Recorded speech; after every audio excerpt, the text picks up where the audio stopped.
पिन्तेकुस्त वाले दिन पवित्र आत्मा उतरा था, ये सच है। लेकिन कितने लोगों के ऊपर उतरा था, क्या आप बता सकते हैं? आमतौर पर अभी एक मैंने वीडियो देखा था जिसमें कहा गया कि 120 लोगों के ऊपर पवित्र आत्मा उतरा था। और आमतौर पर जब हम सुनते हैं तो लोग ये कहते हैं कि वहाँ पर जो सभी लोग हैं उनको पवित्र आत्मा उनके ऊपर उतरा था। मैं आपके सामने बाइबल में से कुछ रेफरेंसेस रख रहा हूँ और आप इस पे डिसाइड करें कि पवित्र आत्मा कितने लोगों के ऊपर उतरा था। सबसे पहले तो प्रेरितों एक अध्याय है, उसमें शुरुआत से है। अतः उन्होंने इकट्ठे होकर उससे पूछा, हे प्रभु, क्या तू इसी समय इसराइल को राज्य फेर देगा? उसने उनसे कहा, उन समयों या कालों को जानना जिनको पिता ने अपने ही अधिकार में रखा है तुम्हारा काम नहीं, परंतु जब पवित्र आत्मा तुम पर आएगा तब तुम सामर्थ पाओगे और यरूशलेम और सारी यहूदिया और सामरिया में और पृथ्वी की छोर तक मेरे गवाह ठहरोगे। ये कहकर वो उनके देखते ही देखते ऊपर उठा लिया गया और बादल ने उसे उनकी आंखों से छिपा लिया।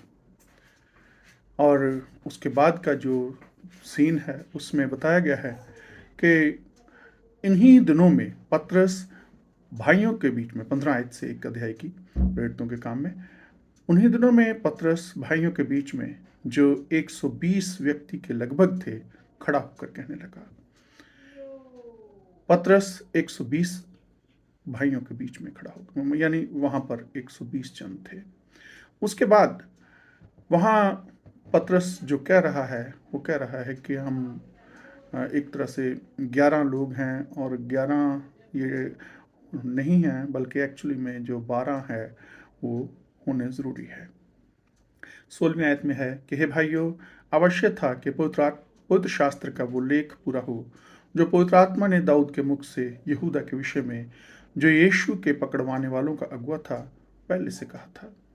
क्योंकि वो तो हम में गिना गया और इस सेवकाई में सहभागी हुआ। उसने अधर्म की कमाई से एक खेत मोल लिया और सिर के बल गिरा और उसका पेट फट गया और उसकी सब अंतड़ियां निकल पड़ी। इस बात को यरूशलेम के सब रहने वाले जान गए, यहाँ तक कि उस खेत का नाम उनकी भाषा में हकलदमा यानी लहू का खेत पड़ गया। भजन संहिता में लिखा है कि उसका घर उजड़ जाए और उसमें कोई न बसे, उसका पद कोई दूसरा ले ले। अब दूसरा पद लेने के लिए जो है वो कहा गया कि इसलिए जितने दिन तक प्रभु यीशु हमारे साथ आता जाता रहा, अर्थात यूहन्ना के बपतिस्मा से लेकर उसके हमारे पास से उठाए जाने तक जो लोग बराबर हमारे साथ रहे, उचित है कि उनमें से एक व्यक्ति हमारे साथ उसके जी उठने का गवाह हो जाए। एक और व्यक्ति चाहिए, लेकिन उसकी कंडीशन यह है कि यूहन्ना के बपतिस्मा से लेकर यीशु मसीह के जी उठने, बल्कि ऊपर उठाए जाने तक बराबर हमारे साथ रहा हो, वो व्यक्ति जो है वो यहूदा इस्करियोती की जगह लेने के लिए योग्य है। और उसमें इसका मतलब कि 120 लोगों में से ही ये जो है सिलेक्शन हुई। उसके बाद आप जानते हैं कि 2 लोगों को सामने लाया गया। एक तो यूसुफ जो बरसबा कहलाता है, जिसका उपनाम यूस्तुस है, और दूसरा मतिया। अब उनको कन्फ्यूज़न हो गया कि क्या करें। दोनों लोग जो हैं ये इस कंडीशन को पूरा कर रहे थे। और फिर क्या हुआ कि उन्होंने पर्चियाँ निकाली और पर्चियाँ जब निकली तो एक नाम जो असल में जो आया, मतिया का आया। मतिया का आया और आगे लिखा है 26वीं आयत में, तब उन्होंने उनके बारे में चिट्ठियाँ डाली और चिट्ठी मतिया के नाम पर निकली। अतः वह उन 11 प्रेरितों के साथ गिना गया। 11 के साथ गिना गया 12, टोटल हो गए 12। अब लिखा है दूसरे अध्याय की पहली आयत में। अब ये याद रखें कि जब ये नया नियम लिखा गया था या बाइबल लिखी गई थी, तब ये चैप्टर नहीं होते थे, आयतें नहीं होती थी, डिवीज़न नहीं होती थी, वो रनिंग में है।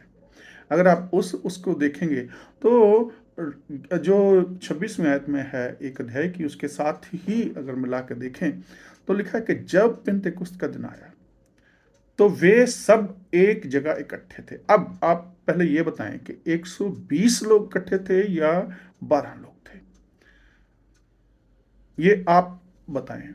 तो वहां पर क्या हुआ कि एकाएक आकाश से बड़ी आंधी की सी सनसनाहट का शब्द हुआ और उससे सारा घर जहां वो बैठे थे, घर में कमरे में बैठे हुए थे, जिसको हम अटारी वाला कमरा भी कहते हैं, तो उन्हें आग की सी चीपें दिखाई दी और उनमें से हर एक के ऊपर आ ठहरी, और ये हर एक के ऊपर आ ठहरी, यानी वो 120 हों या 100 या 12।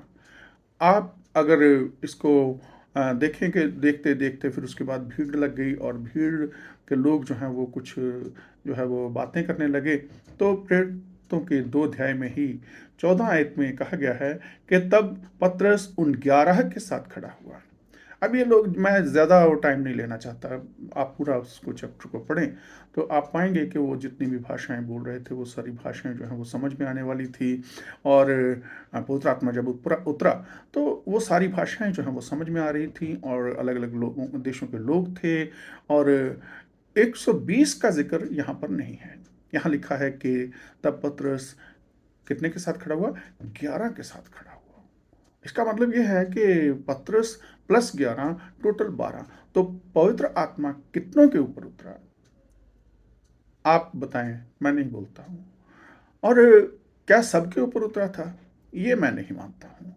क्यों? क्योंकि जब आप 2 अध्याय उसकी 38वीं आयत, उससे पहले 37वीं आयत आप पढ़ते हैं, 37 या 36, 37 पढ़ें, तो वहां पर लिखा है कि सुनने वालों के हृदय छिद गए और वे पतरस और शेष प्रेरितों से पूछने लगे, हे भाइयों, हम क्या करें? तो पतरस ने उनको कहा कि मन फिराओ और तुम में से हर एक अपने अपने पापों की क्षमा के लिए यीशु मसीह के नाम से बपतिस्मा लो, तो तुम्हें पवित्र आत्मा का दान दिया जाएगा। आप ये देखें कि पवित्र आत्मा का जो बपतिस्मा है और पवित्र आत्मा का दान है, ये दोनों अलग अलग बातें हैं। और यहाँ हम देखते हैं कि जो 12 जन जो हैं, मुझसे निकल गया क्योंकि 14 आयत तो यही कहती है कि 11 के साथ पतरस खड़ा हुआ, तो टोटल जितने के ऊपर पवित्र आत्मा उतरा वो तो 120 नहीं है, वो सभी लोग भी नहीं है, क्योंकि 38वीं आयत में कहा गया है कि उनको पतरस ने कहा कि मन फिराओ। क्यों? क्योंकि वो पाप कर रहे थे या पापी थे वो, या उन्होंने पाप किया था। अगर उन्होंने पाप किया था तो फिर पवित्र आत्मा उनके ऊपर नहीं उतरा है। पवित्र आत्मा जो है वो कह रहा है कि मिल सकता है तुम्हें। और ये नहीं है कि भाई पवित्र आत्मा उतरने का मतलब ये है कि भाई पवित्र आत्मा का बपतिस्मा तुम्हें मिल गया, जैसे बहुत से लोग इस बात को दावा करते हैं कि हमें पवित्र आत्मा का बपतिस्मा मिला। दूसरे लोग जिनको पतरस ने कहा कि मन फिराओ और यीशु मसीह के नाम से अपने अपने पापों की क्षमा के लिए बपतिस्मा लो, तो तुम्हें पवित्र आत्मा का नाम दिया जाएगा, दान दिया जाएगा, पवित्र आत्मा का दान दिया जाएगा। अब 2 चीजें हैं, पवित्र आत्मा का बपतिस्मा और पवित्र आत्मा का दान। पवित्र आत्मा का बपतिस्मा कितनों लोगों को मिला? मैं मानता हूं कि 2 अध्याय उसकी 14 आयत जो है वो ये बताती है कि पतरस 11 के साथ खड़ा हुआ, तो 11 1 12, 120 नहीं, 120 में से एक जो है मत्तियाह निकल आया था। और इन्होंने जब वो वेट कर रहे थे, जो यीशु ने वादा किया था कि तुम प्रतीक्षा करो, ये काम जो है ये परमेश्वर का है कि कैसे करना है, कब करना है, इसकी चिंता मत करो। लेकिन जब पवित्र आत्मा उतरा तो एकाएक जो है उनके ऊपर जो है वो सभी अलग अलग बोलियां बोलने लगे, भाषाएं बोलने लगे। कहूँगा बोलियां थोड़ा सा कन्फ्यूजन हो जाता है कि शायद वो कुछ उठ पटांग बातें कर रहे थे। यहाँ लिखा है कि जो लोग जो सुन रहे थे वो क्या कह रहे हैं? वो 11 आयत में कहा गया है कि हम अपनी अपनी भाषा में उनसे परमेश्वर के बड़े बड़े कामों की चर्चा सुन रहे हैं। वो परमेश्वर के कामों को बता रहे थे, परमेश्वर की बातें बता रहे थे। ये नहीं है कि जो सुनने वाले थे उनको ये उल जलूल बातें लग रही थी, उनको समझ में आ रहा था, अपनी भाषा में समझ में आ रहा था, और ये पता चल रहा था कि ये क्या बोल रहे हैं। तो अब आपका अगर इसमें कुछ विचार है तो आप मुझे ज़रूर बताएं। Thank you, God bless you all.